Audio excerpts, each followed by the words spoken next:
Salut! On continue d'explorer ensemble les fonctionnalités de Radio Assist avec cette fois le Level Monitor qui nous permet de visualiser les niveaux de peak et de loudness des sons qui sont lus et enregistrés dans Radio Assist. Alors c'est une présentation générale du Level Monitor, comme il est par défaut, parce que vos administrateurs peuvent avoir changé l'apparence et les données affichées, mais globalement le principe de cet outil restera le même. J'ai chargé un montage dans Snippet Plus et on va analyser ces niveaux dans le Level Monitor qu'on ouvre en cliquant sur ce bouton.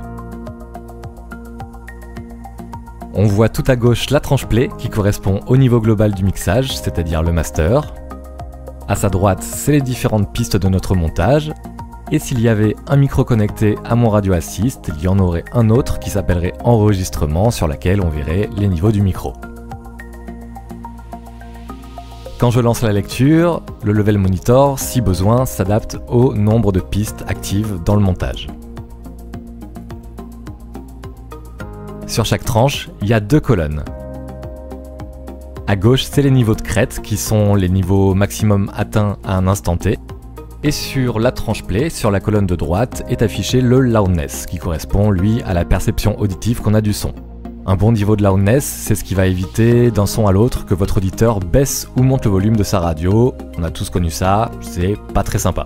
Là vous voyez, actuellement je suis dans le vert, tout va bien, mon niveau de loudness est conforme à ce que ma radio a défini, mais si le niveau descend trop et que je passe dans le bleu, alors si c'est temporaire, c'est pas grave parce que mon son peut avoir de la dynamique, c'est normal, mais si je reste trop longtemps dedans, l'auditeur va devoir tendre l'oreille. Et si je monte dans le rouge, là c'est l'inverse. Notre auditeur va devoir se boucher les oreilles et c'est absolument pas ce qu'on veut, ou même pire, changer de radio.